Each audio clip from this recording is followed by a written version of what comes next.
Hello అండి, అందరికీ నమస్కారం. మా పల్లె రుచి ఛానల్కి స్వాగతం. ఈరోజు నా వీడియోకి సంబంధం లేకుండా కొంచెం డిఫరెంట్గా ఉంటాయి నా మాటలు.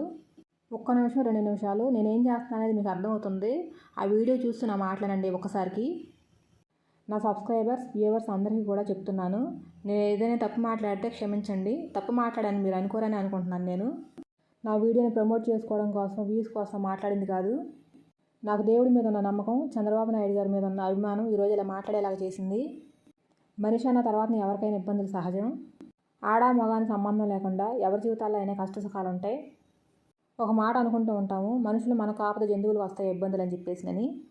ఇంకో మాట కూడా అనుకుంటాము, ఆ దేవుడికి తప్పలేదు మాటల నిందలు మానవ మాత్రలు మనమెంత అనుకుంటాము. ఇప్పుడు మనం ప్రత్యక్షంగా చూస్తున్నాము, వింటున్నాము. కులమతాలకు సంబంధం లేకుండా రాజకీయ పార్టీలకు అతీతంగా ప్రతి ఒక్క హిందువు బయటకు వచ్చి మాట్లాడాల్సిన విషయం ఇది. కలియుగ ప్రత్యక్ష దైవం వెంకటేశ్వర స్వామి. ఆ స్వామి దర్శనం చేసుకోవడానికి వాళ్ళ కోరికలను బట్టి, వాళ్ళ కోరికలు తీరిన దాన్ని బట్టి రకరకాల మార్గాల్లో వెళ్తుంటారు ఆ స్వామి దర్శనానికి. స్వామి దర్శనం అయిపోయిన తర్వాత వెంటనే చేసే పని ఏంటి, మనం ఆ లడ్డు ప్రసాదం తీసుకోవడం. ప్రసాదంగా దర్శనానికి ఎన్ని గంటలు పట్టినా సరే దర్శనం అయిపోయిన తర్వాత లడ్డూకి మళ్ళీ క్యూలో నుంచోవాలి. క్యూలో ఎంతమంది ఉన్నా సరే మళ్ళీ నుంచుని మనం లడ్డు ప్రసాదం తెచ్చుకుంటాము. ఇంతమంది ఉన్నారు, వద్దు వెళ్ళిపోదామని ఎవ్వరూ అనుకోరు. దర్శనానికి ఎన్ని గంటలు పడుతుందో లడ్డు ప్రసాదం తీసుకోవడానికి కూడా అన్ని గంటలు పట్టినా సరే వెయిట్ చేసి తీసుకుని వస్తారు. లడ్డు ప్రసాదంగా బయట కొన్ని గుళ్ళల్లో కూడా పెడుతుంటారు, కానీ ఆ లడ్డు టేస్ట్ మాత్రం ఎక్కడా రాదు. రంగు, రుచి, వాసన అన్నీ కలగలిపిన అమృతంలాగా ఉంటుంది లడ్డు. ప్రత్యక్ష దైవం అయిన ఆ వెంకటేశ్వర స్వామి గుళ్ళోనే లడ్డూని కల్తీ చేశారు. ఆ స్వామికి కూడా ఇలాంటి లడ్డూల్ని నివేదన చేశారట. మనం మనుషులం కాబట్టి మనకి ఏదైనా బాధ వస్తే ఆయన దగ్గరికి వెళ్ళి చెప్పుకుంటాము, ఏదైనా కోరుకుంటే ఆయన దగ్గరికి వెళ్ళి కోరుకుంటాము. అలాంటి ఆ స్వామికే బాధ కలిగింది ఈరోజు. ఎవరికి చెప్పుకుంటారండి ఆయన? ఆ స్వామి ఎవరికి చెప్పుకోని అవసరం లేదు. ఈ విశ్వాన్ని నడిపించేది ఆయన కాబట్టి. కొంతమంది జ్యోతిష్యులు చెప్తారు కదా, గ్రహకాలం బాగోలేదు, గడ్డు కాలం తప్పదని చెప్పేసి. అలాంటి గడ్డు కాలాన్ని ఆ వెంకటేశ్వర స్వామి కూడా 5 ఏళ్ళు భరించాల్సి వచ్చింది. ఒక మనిషి తప్పు చేసినప్పుడు మనిషిగా మనం వేసే శిక్ష కన్నా ఆ దేవుడు వేసే శిక్షతో వాడు ఇంకా పైకి లెగవడు. దేవుడు శిక్షిస్తే అలా ఉంటుంది. ఆ దేవుడే మనల్ని ఇబ్బందుల నుంచి బయటపడేస్తే ఆ జన్మకి ఒక కారణం ఉంటుంది. అలాంటి కారణ జన్ముడే మన చంద్రబాబు నాయుడు గారు. పార్టీకి సంబంధించి మాట్లాడుతున్నాను అనుకుంటారేమో, కాదండి, ఆయన అంటే అభిమానం అంతే.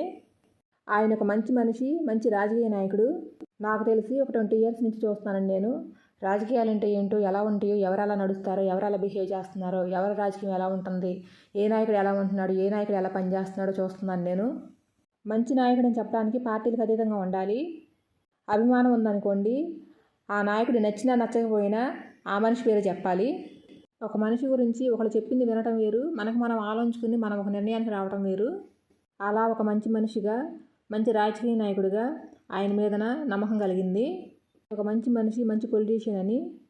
2003 బాంబ్ బ్లాస్ట్ జరిగినప్పుడు ఆ ప్రత్యక్ష దైవం వెంకటేశ్వర స్వామి ఆయన కాపాడాడు. ఎందుకంటే ఇప్పుడు గుళ్ళో కల్తీ జరిగింది లడ్డూలో. ఇలాంటి రోజు వస్తుంది, నేను ఇలాంటి వాడు ఉండాలని చెప్పేసి అని ఆ దేవుడే కాపాడినట్టున్నాడు ఆయన్ని. చంద్రబాబు నాయుడు గారికి ఆ దేవుడి కరుణా కటాక్షాలు సంపూర్ణంగా ఉన్నాయి. కొన్ని కోట్ల మంది హిందువుల ఆత్మాభిమానం మీద దెబ్బతీశారు. అలాంటి నీచులకి తప్పకుండా శిక్ష పడుతుంది. కానీ ఈ సమస్యను పరిష్కరించి వాళ్ళకి శిక్ష పడాలంటే ఆయనకి 1000 ఏనుగుల బలం కావాలి. ఒక్కసారి జరిగిన తప్పుకే రాష్ట్రం మొత్తం అల్లకల్లోలం అయిపోయింది. ఆ దేవుడి గడ్డికాలం మూసింది ఈ నీచుల పాపాల పండిని.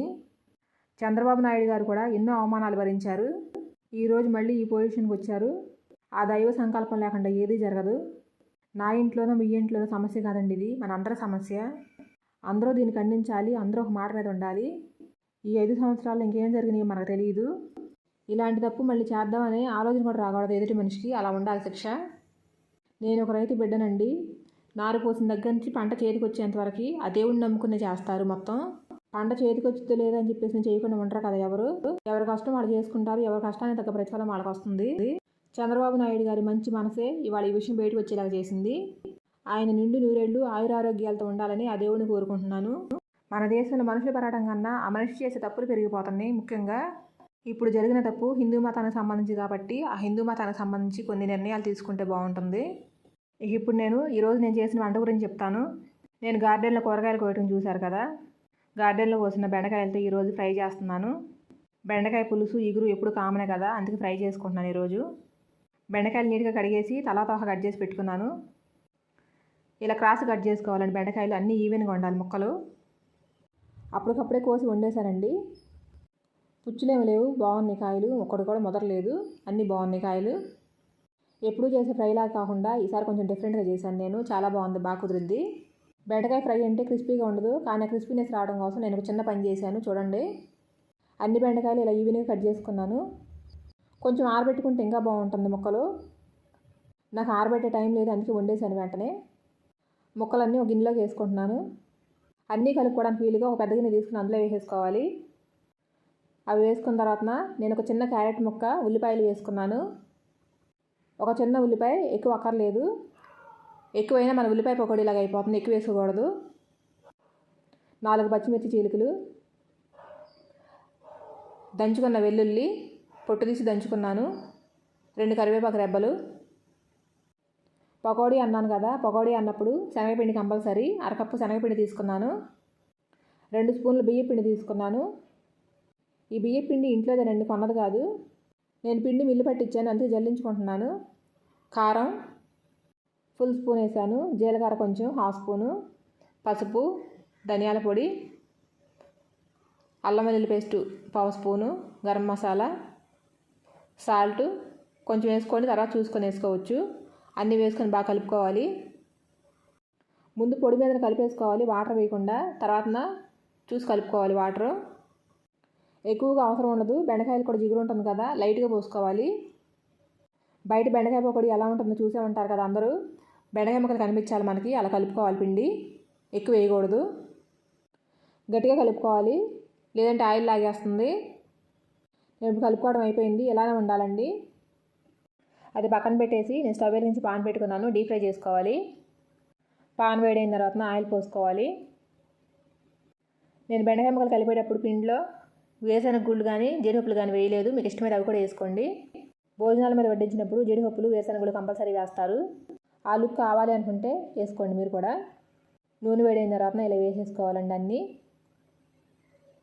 నిండా పిండి మొత్తం ఒకసారి వేయకూడదండి, నూనె లాగేస్తుంది, వేగవ సరిగ్గా. వేసిన తర్వాత కొంచెంసేపు కదిలించకుండా అలా వదిలేసేయాలి, లేదంటే ముక్కలు పట్టుకోకుండా పిండి ఊడిపోతుంది. బియ్య పిండి వేసుకోవడం వల్ల క్రిస్పీగా ఉంటాయండి, అందుకే వేసుకోవాలి. బెండకాయ ముక్కలు ఒకటే కాకుండా నేను ఇంకా ఎక్స్ట్రా వేస్తానని చెప్పాను కదా, అదే ఉల్లిపాయలు వేసుకోవడం వల్ల కొంచెం క్రిస్పీనెస్ కూడా పెరుగుతుంది. ఉల్లిపాయలు వేయడం వల్ల మధ్య మధ్యలో కరగలాడుతూ క్రంచీగా బాగుంటాయి. నేను పకోడీ మొత్తం వేసుకోవడం అయిపోయింది. ఇప్పుడు గిన్నెలోకి తీసుకున్నాను అన్నీ. అలా ఎగరేసినప్పుడు సౌండ్ వచ్చిందండి, గలగలమంట. ఆ సౌండ్ నేను మీకు వినిపించలేకపోయాను, పెట్టాల్సింది. లాస్ట్లో కొంచెం గరం మసాలా వేసుకుంటున్నాను. పైన అలా వేసుకొని మొత్తం ఇలా కలుపుకోవాలి బాగా. అయిపోయింది, ఒక గిన్నెలో తీసేసుకుంటున్నాను నేను ఇప్పుడు. వీడియో నచ్చితే లైక్ చేయండి, షేర్ చేయండి, మా పల్లెటూరి ఛానల్ని సబ్స్క్రైబ్ చేయండి. బెండకాయ పకోడీ మాత్రం చాలా బాగుందండి. బెండకాయ ముక్కలు వేడే కాకుండా ఇట్లా ఉల్లిపాయలు కూడా వేసి ఫ్రై చేయండి, చాలా బాగుంది.